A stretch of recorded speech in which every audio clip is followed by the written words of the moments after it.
Distinguidos amigos bolivarianos, hoy vamos a presentar en nuestro programa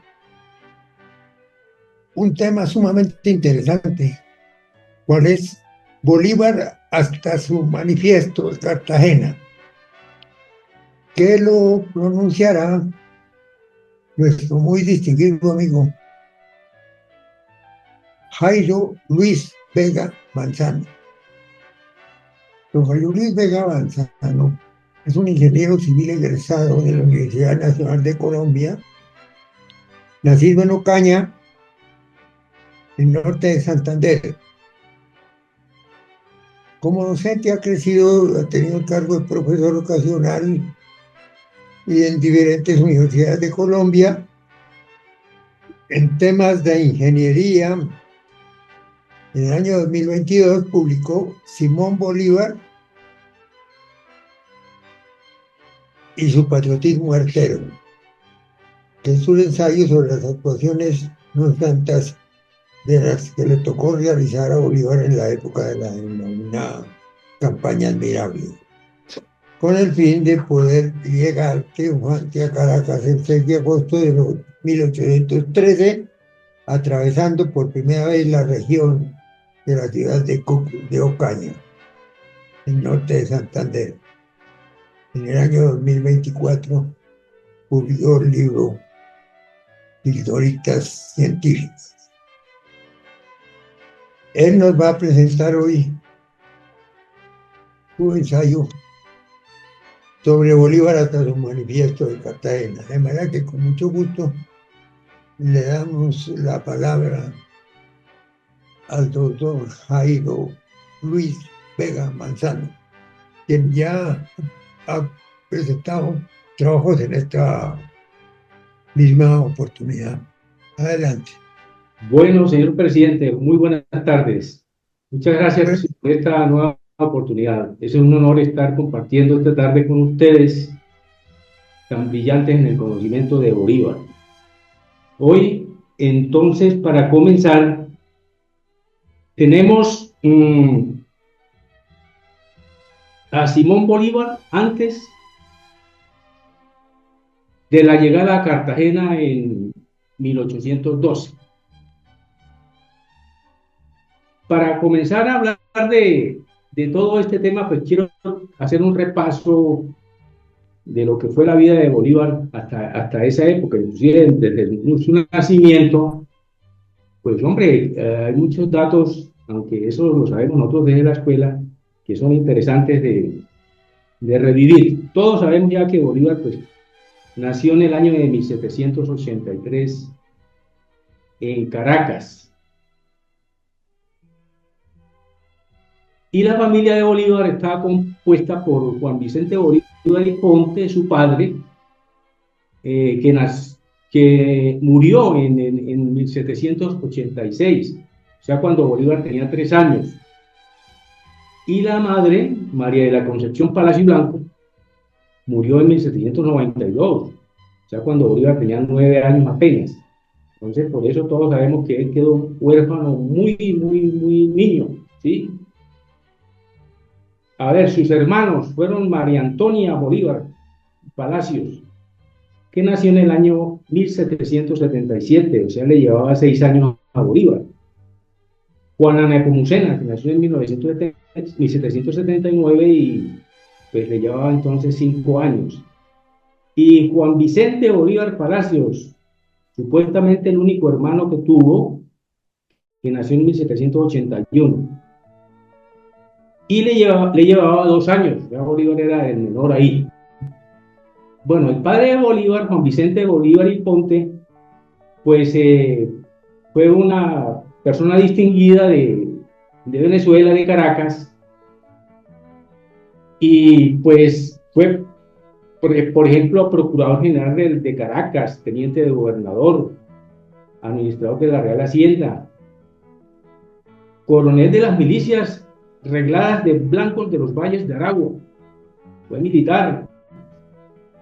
Y lo más importante para Bolívar y para su familia y para lo que posteriormente sí le tocó afrontar a Bolívar, que le ayudó mucho, fue que él dejó una cuantiosa herencia en bienes inmuebles y sobre todo de haciendas de cacao.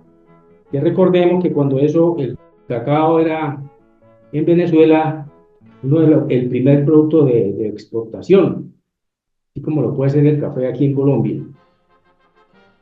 María de la Concepción Palacio y Blanco, su madre, pues también era de una reconocida familia y se casó a los 15 años con el papá de Bolívar, Juan Vicente, que tenía 47, o sea, le llevaba 32 años. María de la Concepción, pues, se dice que tuvo 6 hijos, que fueron María Antonia, Juana Nepomucena, Juan Vicente, María del Carmen, que falleció al nacer, y Juan Agustín, que lo pongo ahí eh, en duda, porque, bueno, se crió como hijo de la pareja, pero era hijo de el papá de Simón Bolívar. O sea, cuando se casaron, él ya tenía un hijo natural. Y Simón Bolívar era el que era el menor. La hermana de Bolívar, María Antonia, fue una de las hermanas más, o de los familiares más importantes para él, a pesar de que era partidaria de la causa realista, era realista, pero siempre respetó las ideas de Bolívar. A los 15 años de edad, ella, María Antonia, se casó con su primo Pablo Clemente y Palacios, de 21 años. Ella tuvo en su matrimonio, eh, eh, digo, tuvo 2 matrimonios y 11 hijos. Inclusive ya con 57 años entabló una relación amorosa con José Ignacio Padrón, de 22 años, un joven que en la época lo criticaban porque que se había casado con ella por la plata, pero él era un empresario, tenía una fábrica de peinillas y varios negocios que le permitían vivir con holgura. De todas formas, tuvo una relación con María Antonia.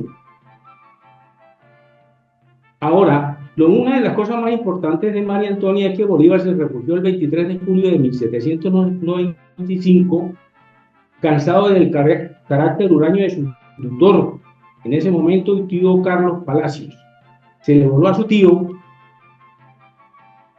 y se fue para donde su hermana María Antonia, que lo acogió.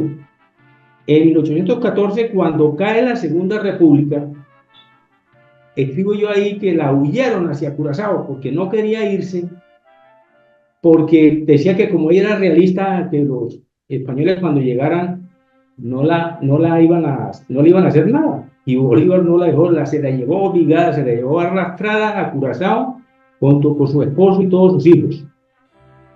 Y obviamente con su hermana Juana. Juana Nepomuceno. Ella se casó con su tío Dionisio de Palacio y Blanco. Tuvo 4 hijos. Cuando parte hacia Curazao en 1814, en el mismo evento, su hijo Guillermo y su esposo quedan luchando en el ejército patriota y su hijo murió en la batalla de la Hogaza en el año de 1817 y su esposo posteriormente. Y en 1833, como un caso curioso, ella recibió en herencia la espada del Perú que le fue otorgada al Libertador. Y esa espada tenía 1433 brillantes y 7 rubíes. Y también estuvo en los actos de repatriación de los restos mortales de Bolívar en 1842. Juan Vicente Bolívar Palacios, el único hermano de Simón Bolívar. Coloco aquí un barquito a punto de hundirse porque él tuvo una suerte contrapuesta, como todos sabemos, pues él murió en alta mar, se supone, porque el barco se perdió donde viajaba de los Estados Unidos a Venezuela. Él tuvo 3 hijos, y el más importante fue Fernando, que sirvió de secretario al Libertador, a Simón Bolívar. Y pues Juan Vicente fue compañero hasta su muerte de su hermano en las conspiraciones a favor de la independencia. Y murió en una de las misiones que le tocó llevar a cabo, que ahora vemos. Ahora miremos algo sobre la infancia y juventud de Simón Bolívar. Entonces, como dijimos ahora, muy temprano quedó huérfano y con la muerte de su madre queda a cargo de su abuelo Feliciano Palacio. Pero al año fallece su abuelo. Entonces lo asignan a su tío Esteban Palacios. Pero como su tío Esteban vivía en Europa, entonces se lo pasaron a Carlos Palacios, el otro tío. Con ese sí, las cosas no fueron bien. Y es cuando les decía que se vuela para donde su hermana María Antonia el 22 de julio de 1795. Y ella lo acoge. Y de ahí en adelante, pues se inicia la controversia por su tutoría ante la Real Audiencia de Caracas y todo, terminando en que lo mandan a la casa de Simón Rodríguez. Por eso Simón Rodríguez, todos sabemos que fue el profesor de Simón Bolívar, y pues él era el profesor de Bolívar en la escuela primaria. Entonces le dieron la tutoría de, digamos, a Simón Rodríguez. Cuando el Libertador tenía 16 años, se le suma como profesor Andrés Bello, nada más ni nada menos, que era alumno de Simón Rodríguez. Él pues impartía clases de todo tipo, especialmente de geografía y bellas artes. Primer viaje a Europa de Simón Bolívar. Entonces, cuando ya él tenía 19 años, el 19 de enero emprendió su primer viaje a Europa, pues con el objetivo de adelantar estudios por allá en Europa. Llega al puerto de Santoña, muy cerca de Bilbao, y luego pasa a Madrid, a donde su tío Esteban. Allí en Europa, en la residencia del Marqués Jerónimo de París, Bolívar conoció a María Rodríguez del Toro y a Leicester. Y el 26 de mayo de 1802, Bolívar contrae matrimonio con María Teresa en la iglesia de San José, en Madrid, y regresa a Venezuela el 12 de julio de 1802. Con ella regresa a Venezuela, que era hija, María Teresa Rodríguez del Toro era hija del caraqueño Bernardo Rodríguez del Toro y de la española Benita Alaiza y Medrano. Pero, infortunadamente, María muere a la edad de 21 años a consecuencia de la fiebre amarilla allá en Venezuela, en Caracas, y eso produjo un profundo dolor a Bolívar, por lo cual él juró no volver a casarse, y eso fue lo que hizo en realidad en su vida. Bueno, respecto a la vida de Bolívar, no alcanzó a tener hijos con María Teresa, pero según fuentes históricas, pues siempre se especula mucho sobre posibles hijos de Bolívar.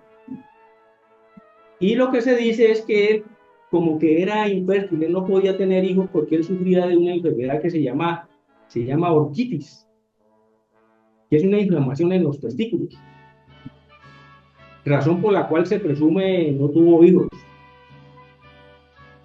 Pero, por ejemplo, había un señor Miguel Simón Camacho, que nació en 1824, que era hijo de Valentina Clemente Bolívar, que era una hija de María Antonia, la hermana de Bolívar, o sea, una sobrina de Simón Bolívar. Entonces, Valentina Clemente Bolívar crió a Miguel Simón Camacho en unión de su esposo Gabriel Camacho, que le dio el apellido, y pues históricamente se sabe que ellos eran los papás legítimos, pero se especula que era realmente un hijo natural de Simón Bolívar. Eso es puras especulaciones. En marzo de 1803, Bolívar, con el fin de disipar el dolor por la muerte de su esposa, entonces vuelve a Europa. Antes de llegar a París, en compañía de su amigo Fernando Rodríguez de Toro, en los primeros días de mayo de 1804, pasó por Madrid para entregarle a su suegro los recuerdos personales de su esposa que se había llevado. Va y se los lleva. En París, una estadía muy importante para Bolívar, tuvo la oportunidad de reencontrarse con su maestro Simón Rodríguez. Y él era muy amigo del polímata Alejandro de Humboldt y también de Aimé Bonpland. Estos eran unos sabedores de todo, eran unos polímetras, principalmente a Alejandro de Humboldt, que era político y todo, y un científico. Con ello, pues, abordaba los temas científicos y principalmente temas políticos. Y ahí fue cuando empezó como a hablar de la madurez que había, por ejemplo, en América para su independencia.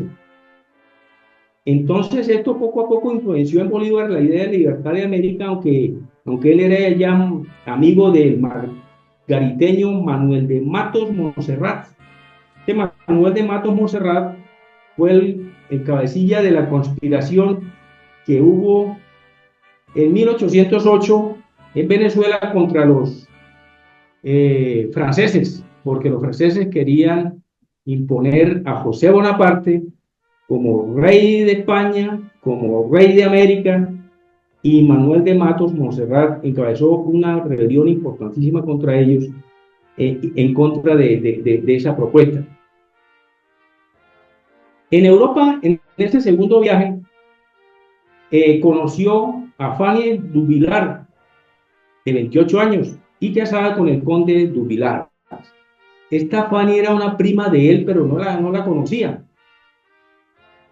Y pues a pesar de que pues, era un poco mayor que él, pues tuvieron una relación, se dice, clandestina, que terminó cuando Bolívar salió hacia Italia volado, porque ya venía el conde detrás de él con Simón Rodríguez y Fernando Rodríguez de Toro. También se especula que una carta que existe en donde Bolívar le dirige a una mujer y le dice, y la llama querida prima, y le dice más o menos que te extraña, que piensa en ti al borde del sepulcro, tengo al frente al mar Caribe, etcétera, etcétera, con mi alma agitada y con grandes tempestades, más o menos lo que le dice, refiriéndose a una prima, que seguramente ahí se especula que era Fanny Duvillard. Y Bolívar también se sabe que estuvo presente en la coronación de Napoleón Bonaparte como rey de Italia el 26 de mayo de 1805. Estando en esto, llega a Roma el 15 de agosto de 1805, y es cuando en el Monte Sacro pronuncia su famosa frase de juramento del Monte Sacro. Finalmente, en junio de 1807 llegó nuevamente a Caracas, en donde a partir de 1808 da comienzo a su vida política, ahora sí. Entonces, en 1808, ya en Caracas, en Venezuela, inicia junto con algunos familiares y amigos una serie de reuniones conspiratorias contra el gobierno español, Simón Bolívar.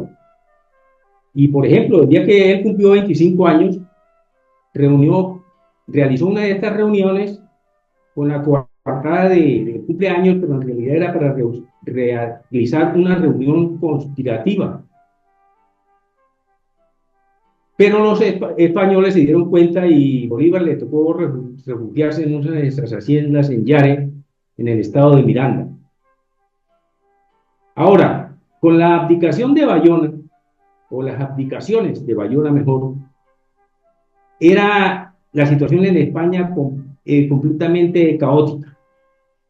El rey Fernando VII entregó la corona a su padre Carlos IV en esas abdicaciones, pero este, obligado, abdica a favor de José Bonaparte. Este es un evento que se conoce muy bien. Fernando VII le había quitado la corona a su padre Carlos IV y Napoleón citó en Bayona, una ciudad francesa que queda en la frontera con España, los citó a los tres e hizo esa jugada en donde pasó la corona de Fernando VII a Carlos IV y luego José Bonaparte.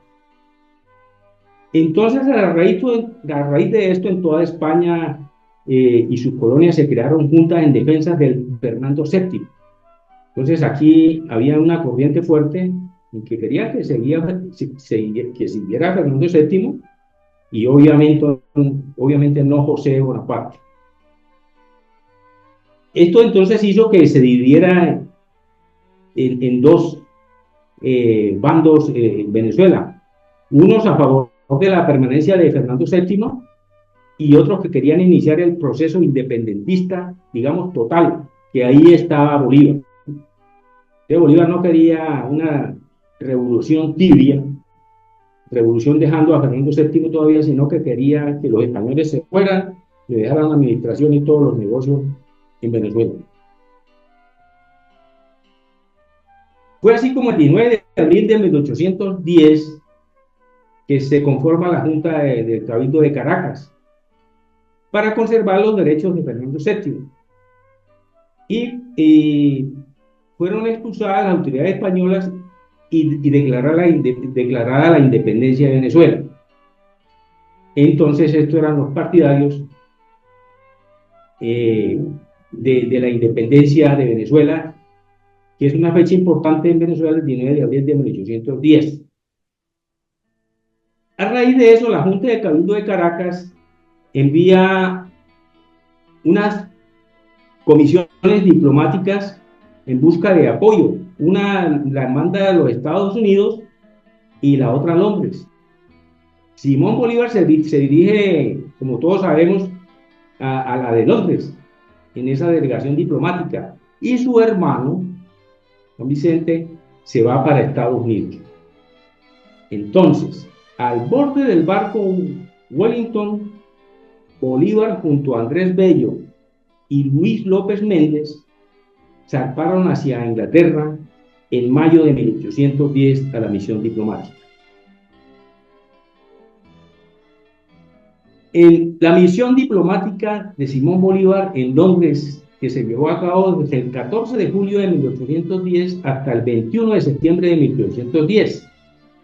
Vea, el 14 de julio de 1810, hacía 4 días, había ocurrido lo del 20 de julio de 1810 aquí en Colombia, en la Nueva Granada. Allá en Londres, entonces Bolívar llevaba una misión específica, llevaba un documento que tenía que llevar al gobierno inglés.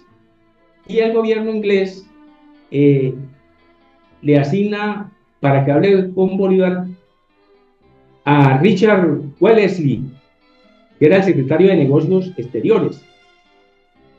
Él, en ese momento, acontece de que como Inglaterra estaba aliada por España, que eran tradicionalmente rivales, pero en ese momento estaban aliadas para sacar a Napoleón Bonaparte de España. Entonces a Inglaterra no le interesaba ayudar como mucho a Hispanoamérica sobre la independencia de España, pero hoy de gustar a los españoles. Pero sin embargo, el conde Wellesley se compromete a reconocer la Junta de Caracas y ofrece ayuda naval en caso de que, por ejemplo, Venezuela sufra un ataque francés. Otro evento importante es que Bolívar no le entrega el documento a Wellesley sino que él lleva su propuesta, una propia propuesta que no era la de la Junta de Caracas, que era que él quería que definitivamente Fernando VII saliera de Venezuela y se fueran los españoles para una independencia total, digamos, ¿sí? Y además, Wallenstein le dijo a Bolívar que cuidadito con Francisco de Miranda, que estaba asilado en ese momento en Londres. Inglaterra estaba guardando allá a Francisco de Miranda, un personaje, porque como hemos ya hablado acá, importantísimo de Venezuela y del mundo, y no quería que Bolívar fuera de pronto a hablar con él, porque se podía interponer pues también en España por ese motivo. Pero sin embargo, Simón Bolívar eh, pasa por alto esto y lo invita a que se vaya para Venezuela. Así las cosas, entonces, el 21 de septiembre entrumba Bolívar hacia Venezuela. Y el 5 de diciembre Miranda llega al puerto de La Guaira de Venezuela y Bolívar lo aloja en su casa. Entonces se llevó Simón Bolívar a Miranda a Venezuela y se lo impuso a la Junta. Así de sencillo. Al regreso de Londres, Bolívar se incorporó a la Sociedad Patriótica. Él en un principio no se había incorporado porque ellos eran partidarios de conservar a Fernando VII. Y, perdón, la Sociedad Patriótica era lo que propendían por la independencia total de Venezuela. Entonces ahí sí se incorporó, porque existía otra junta en donde, o sea, otro grupo en donde sí querían que Fernando VII siguiera. Entonces, estando en la Sociedad Patriótica, Bolívar ya inicia, digamos, como la vida política eh, eh, formal. Y se dice que la primera vez que pensó Bolívar que pudiera, por ejemplo, conducir una revolución fue el 19 de abril de 1810, cuando en una reunión su hermano Juan Vicente lo propone para que fuese el jefe de la rebelión contra España. Bueno, así las cosas, el 2 de marzo de 1811 se instaló el primer Congreso de Venezuela. Y el 4 de julio Bolívar pronunció un enérgico discurso a la sociedad patriótica que estremeció a los señores diputados. Este discurso, sin lugar a dudas, tuvo un gran impacto en los congresistas, pues el día siguiente fue declarada la independencia total de Venezuela, que fue el 5 de julio de 1811. Este sí es el día que Venezuela celebra su independencia, el día que la sociedad patriótica declara la independencia total de Venezuela. Veamos algo de Francisco de Miranda y Simón Bolívar. Miranda, entonces ya en Venezuela, investido con el grado de generalísimo, ya Bolívar le impuso a Miranda. A Miranda no lo querían en Venezuela porque él fue el jefe de una conspiración en 1804 que fracasó y que los mantuanos lo sacaron de Venezuela, mejor dicho, en 1804, pero en esta oportunidad entonces, bueno, ya lo nombraron generalísimo y jefe supremo de los ejércitos de Venezuela. Pero Miranda se niega a incluir a Bolívar en sus filas. Ya Miranda lo conocía. Miranda tenía un concepto de Bolívar que era un joven muy impetuoso, como acelerado, y que era como hipomaníaco, digámoslo así, es decir, muy activo y no medía muchas veces las consecuencias, y él se niega a incluir a Bolívar en sus filas. Pero de todas maneras, Bolívar se la ingenia con sus amigos para que Miranda lo acepte. Inclusive, bueno, lo acepta y le ayuda en una batalla siguiente que fue la toma de Valencia. Y además,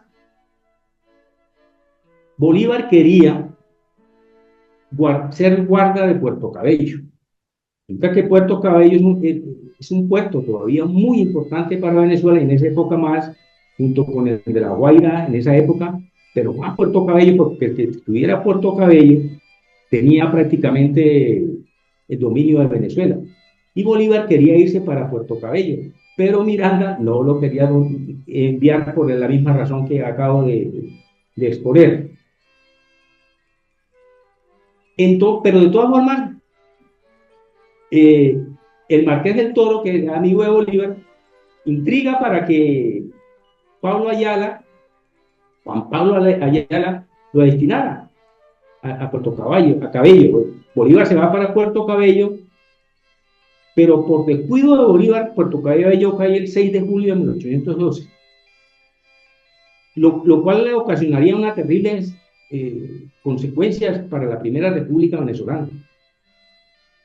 Entonces Miranda, viendo que Puerto Cabello cayó, capitula ante Monteverde, que era el jefe español en Venezuela. Capitula y se va con destino a Europa. Sale de Caracas, llega a La Guaira. Entonces Bolívar en Puerto Cabello se entera de que Miranda se había dirigido a La Guaira y coge su piquete de militares y va y lo intercepta en La Guaira, lo detiene y es la famosa entrega de Miranda en La Guaira en esos días.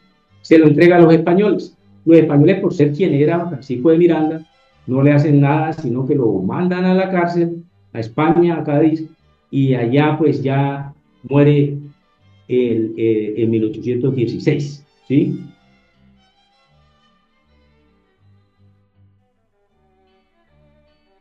Con esta situación, Bolívar entonces entrega a Miranda en La Guaira, se va para Caracas y otra vez usa la influencia de sus amigos, y los amigos allá en Caracas hablan con Monteverde y lo convencen, dado de que había entregado Puerto Cabello y de que había entregado a Miranda, pues les pida un pasaporte con el cual salió ileso de Venezuela hacia Curazao, Simón Bolívar.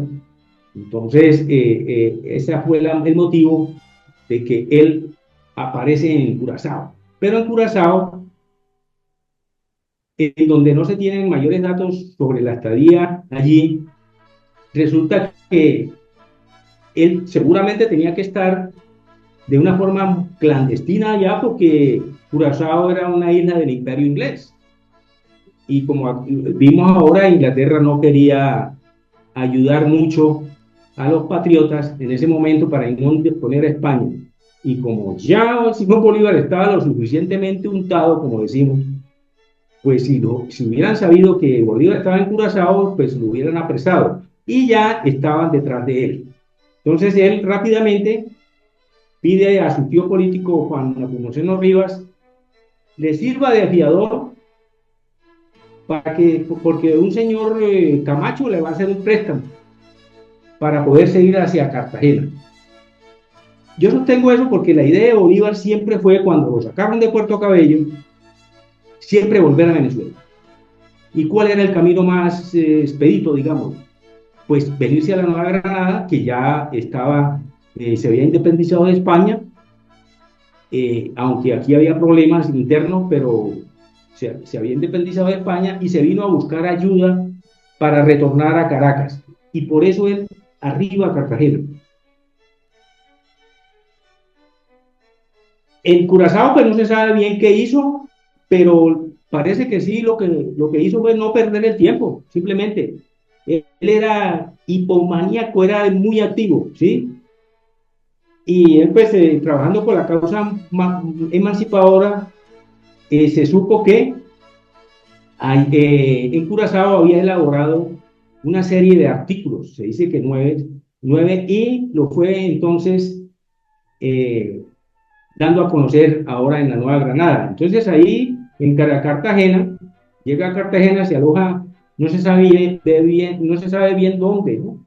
Porque él estaba de pronto de clandestino, así habían otros patriotas que habían llegado ahí, como de forma clandestina, y allí fue donde develó sus espectaculares escritos elaborados en Curazao, ¿sí?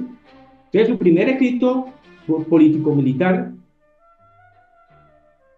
lo hizo pagando al impresor Domingo Espinosa. Le pagó y publicó al público, sacó al público, a la publicidad, su escrito, en donde hace una breve relación de los hechos que condujeron al derrumbamiento de la Primera República. Y pues muestra allí en ese escrito la sevicia y el salvajismo de Monteverde, allá en Venezuela, en ese entonces. Luego, con Domingo de Monteverde, Domingo Espinosa todavía, publica otro artículo en donde incluye el texto de la capitulación entre Miranda y Monteverde, cuidándose muy bien de qué decía, ¿no? Porque decía que Miranda pues había capitulado porque habían dudas de eso, etcétera, etcétera, que había habido algo, digamos, de rendición, y lo consideraba a Miranda pues como una apátrida, ¿sí? Y pues, de todas formas, allí en ese escrito él lo hace de tal forma que trata de lavar sus culpas de la entrega de Miranda, ¿sí? Ahí como que dora la píldora, como nosotros decimos, por la entrega de Miranda, que fue muy cuestionada. Allí en Cartagena, entonces, Bolívar aguarda unos días para que la opinión pública desentrañe los escritos primeros, ¿sí? Y el 27 de noviembre de 1812, pues ya no tuvo que pagar al impresor Espinosa para publicar el siguiente escrito, que lo hizo en la imprenta del gobierno a cargo de Manuel González y Puyol. Entonces ya usó la imprenta del gobierno, porque habían conocido sus escritos, se había hecho ya amistad y conocido del gobierno de Cartagena, incluyendo a Torices, y pues ya le permitieron que usara la imprenta del gobierno. Luego se dirige, en ese escrito se dirige al Congreso de las Provincias Unidas de la Nueva Granada. Entonces escribo yo en mi libro que con riqueza de tonalidades, con una agilidad de pensamiento sin igual y con el equilibrio y la emoción de el sexo escritor, empleando la mejor entonación, los mejores gestos, los mejores firmes y diáfanos vocablos, como salidos ya de un hombre de Estado. Es lo que publica ahí.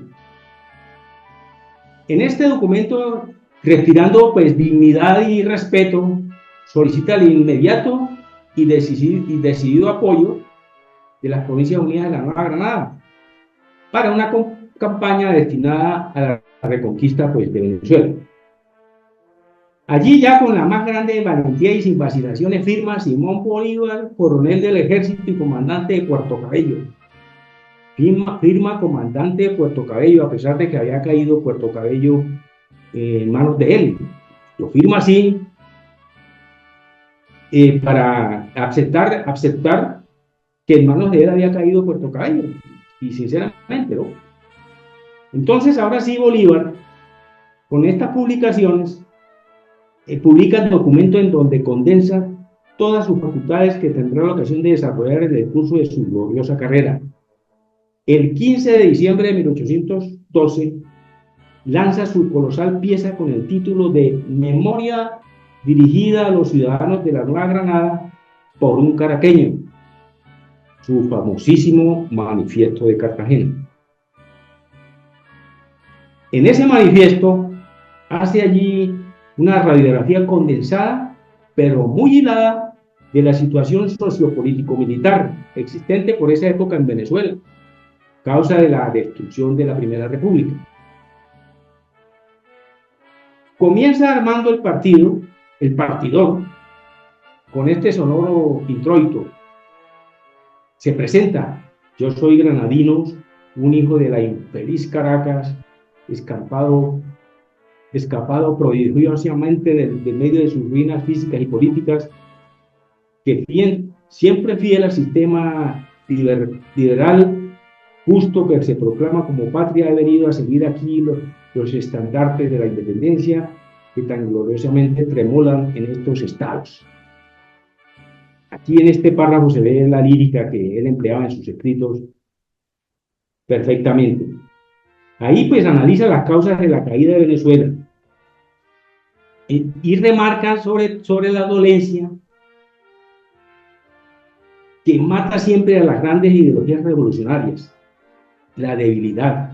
Bolívar decía que en un gobierno no podía ser débil, porque decía, a cada conspiración, cuando cayó la Primera República, refiriéndose a eso, decía que a cada conspiración sucedía un perdón y a cada perdón una conspiración que se volvía a perdonar. Era uno de los motivos que él consideraba que había caído la Primera República. Entonces, para él no había perdón ni segunda oportunidad. Allí arremete contra el sistema federal de gobierno. Entonces, todos sabemos que el gobierno que le interesaba a Simón Bolívar en ese momento era un gobierno centralista. Entonces, arremete con el sistema federal y dice que el sistema federal, bien que sea el más próspero, perfecto y más capaz de proporcionar la felicidad humana en sociedad, es no obstante el más opuesto a los intereses de nuestros recién nacientes estados. Así entonces defiende el sistema, digamos, centralista que es el que a él le interesa. Del terrible terremoto de Venezuela, acaecido el 26 de marzo de 1812,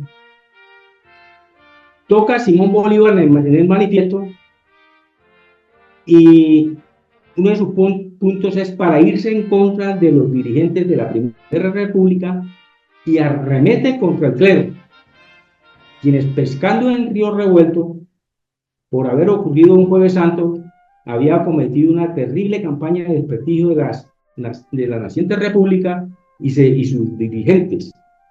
Bueno, el clero, digamos, realista, ¿no? Porque como siempre hay unos que sí y otros que no, pero la mayoría es realista. Había unos del clero que sí creían en la causa libertadora. Y en esa época es cuando se dice que en respuesta a los clérigos realistas, Bolívar en esa oportunidad les dijo, si la naturaleza se opone, lucharemos contra ella y haremos que nos obedezca. Luego Bolívar en el manifiesto se resuelve al fin al plantear el propósito de esta campaña publicitaria. Presento, dice, como una medida indispensable para la seguridad de la Nueva Granada, la reconquista de Caracas. Un caso importante es que Bolívar siempre era Caracas, Caracas, Caracas, Caracas. Él consideraba que liberada Caracas ya pues se había liberado toda América del yugo español. Y es una de las, digamos, críticas que se le hacen a él también, es de que muchas veces batallas importantes para la causa revolucionaria patriótica las aplazó para ir a otra más pequeña que le condujera a Caracas. Entonces, siempre era Caracas. Decía que, entre otras cosas, que había que invadir a Venezuela y tomar una ofensiva inmediata, porque toda la guerra defensiva es perjudicial y ruinosa para el que la sostiene. Esto sí es verdad. Se sabe que estar a la defensiva es muy nocivo y funesto. Pues quien libra la batalla en el terreno del enemigo infringe la destrucción y el caos en los terrenos que domina este y no en los propios, como se hace actualmente por ahí en el mundo. A raíz de todos estos escritos y del manifiesto de Cartagena, entonces consigue, digamos, el favor de Manuel Rodríguez Torices, que era el gobernador de Cartagena, pues subyugado por su arenga, y él logra, pues, Bolívar, que lo incorpore al ejército de la Nueva Granada. Torices estaba sosteniendo una guerra fría contra fuerzas monárquicas que desde Santa Marta lo estaban cercando cada vez más, por lo que emplaza a Bolívar a órdenes del oficial francés Pierre Labatut. Ese es el dato que yo tengo, el que hablamos la otra vez que estuvimos hablando, y que Labatut luego lo destina a Barrancas del Rey.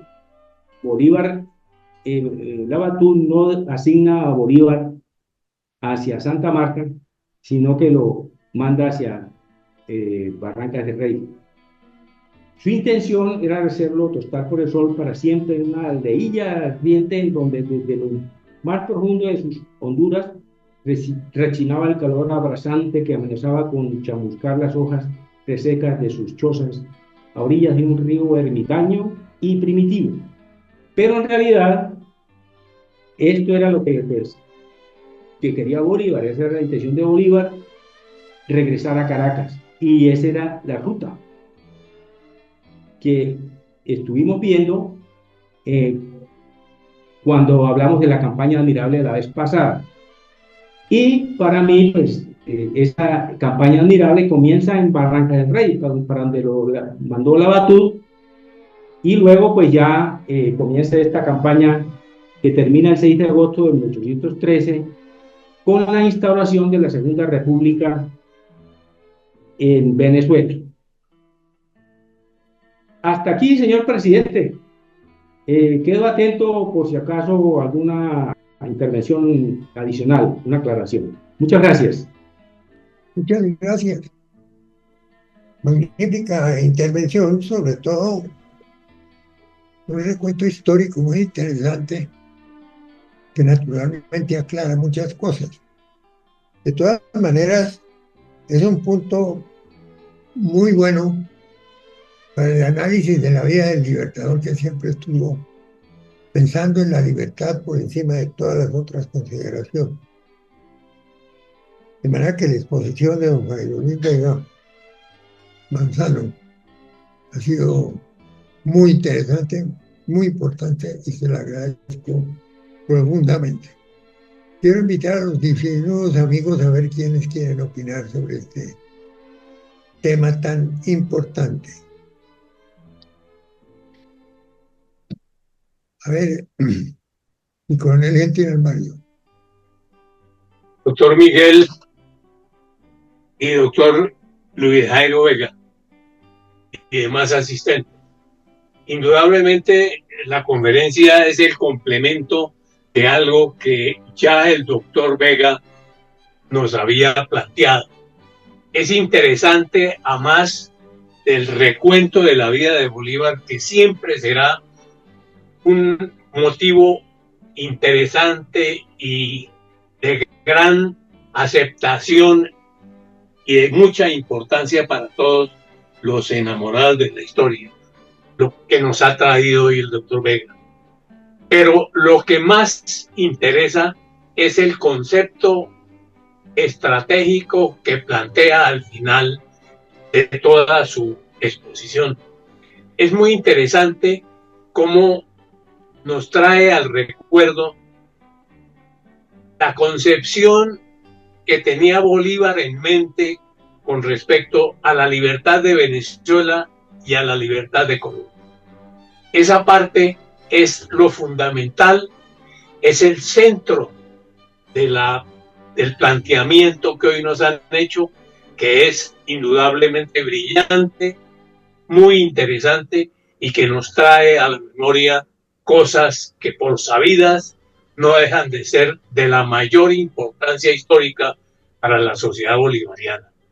Muchas gracias, doctor Vega, y muchas gracias, doctor Miguel Santamaría, por esta tarde tan importante, con conferencias como esta, que a pesar de ser conocida en su gran proporción, es una forma de recordar y estar inmersos en la historia. Gracias. Muchas gracias, mi coronel.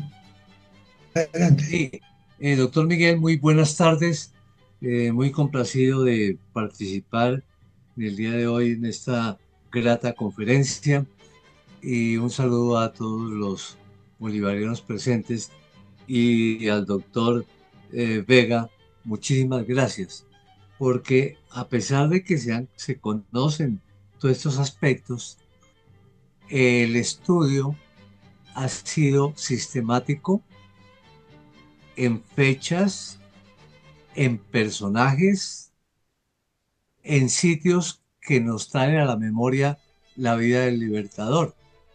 Generalmente se hace una exposición en un tema específico, en la batalla tal, de Boyacá, en fin, en aspectos muy concretos de la vida. Pero acá nos va obligando o informando para que nosotros pensemos que, como bien se decía, que tiene un centro, un hilo conductor que nos hace recordar la vida del Libertador, y al mirar su inteligencia, su intrepidez, su trabajo, su pensamiento libertario.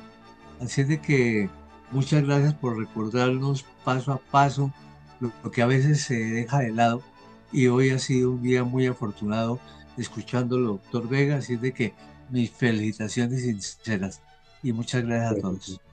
Doctor Carlos. Bueno, muchas gracias. Muchas gracias. Muy buena la narración, doctor Vega, lo felicito. Hay un par de aspectos que me gustaría complementar. Verdaderamente, las discrepancias entre Bolívar y Miranda se produjeron especialmente por la visión diferente que tenía cada uno de ellos en la forma de poder atacar la columna española que venía prácticamente acercándose a Caracas. Miranda tenía más una posición defensiva y Bolívar la quería hacer ofensiva. En esas condiciones, verdaderamente Miranda no quiso llevar a la última expedición a Bolívar, y Bolívar consiguió que lo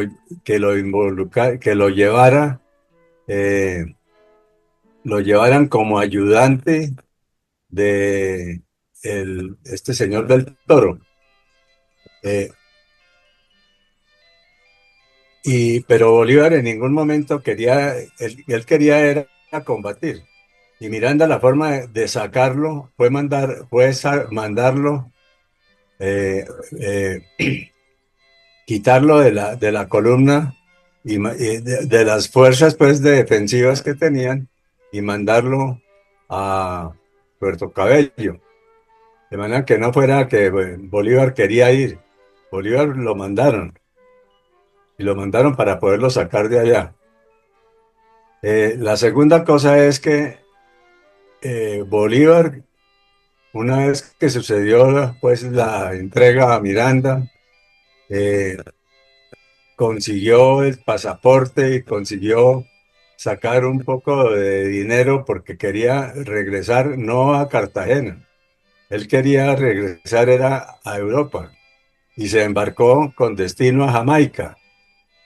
Lo que pasó fue que al pasar por Curazao, el cónsul inglés, sabiendo que Bolívar iba en el barco que lo llevaba hacia Jamaica, lo mandó capturar y que lo tuvieran detenido hasta tanto pagara el valor de unas mercancías que Bolívar, mientras estuvo en Puerto Cabello, había decomisado a un buque inglés.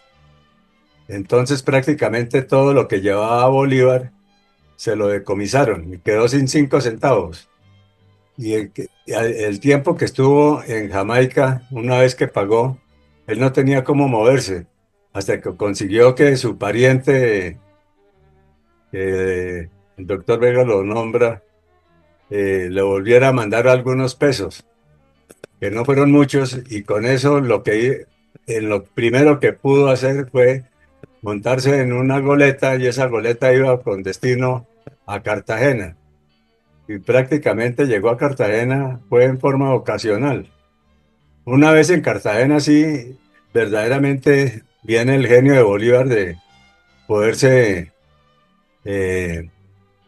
a contactar con las autoridades, y especialmente aquí hay que ver que quien inicialmente lo conectaron fueron los hermanos Gutiérrez de Piñeres. Y esos hermanos Gutiérrez de Piñeres se dicen que lo conectaron porque tenían lazos familiares con la familia de Bolívar. Esa es una tesis. La otra tesis es que tanto los Gutiérrez de Piñeres como Bolívar eran masones, y ahí la masonería tuvo eh, gran desenvolvimiento, porque fue prácticamente los dineros de la masonería con los cuales verdaderamente pudieron nuevamente armar las tropas con las cuales inicialmente Bolívar pudo llegar por el Magdalena hasta, hasta Ocaña. Entonces fueron prácticamente fueron los dineros que consiguieron, y se dice que fueron de los masones. Verdaderamente, pues eso no es que esté completamente comprobado, pero verdaderamente para poder hacer o poder realizar la campaña de Bolívar en el Magdalena necesitó dinero, y él no era que tuviera dinero, de manera que siempre está la incógnita de verdaderamente de dónde salió el dinero con el cual pudo iniciar la campaña. Muy interesante, muy interesante. Entonces, en vista de que esta conferencia ha sido tan bien recibida por su secuencia y sobre todo por temas que son muy importantes para tenerlos en cuenta en lo que representó el coraje, la necesidad y la vocación del libertador de conseguir la libertad a cualquier precio, pues naturalmente es un punto de mucha importancia histórica. De verdad que agradecemos muy sinceramente al doctor José Luis Vega Manzano su conferencia. Lo felicitamos por el estudio que ha hecho y el aporte tan importante que le ha hecho a este conjunto histórico que hemos tratado de poner alrededor de estas conferencias. Y la próxima será la 210, que representa un número muy considerable de aspectos históricos alrededor de la vigencia del Libertador y sobre todo su gloriosa campaña libertadora. Muchas gracias por su concurrencia el día de hoy y los invitamos muy cordialmente para dentro de 8 días una nueva oportunidad en la cual traeremos algunos nuevos aspectos históricos. Les digo a todos un gran abrazo y muchas gracias por su presencia. Gracias.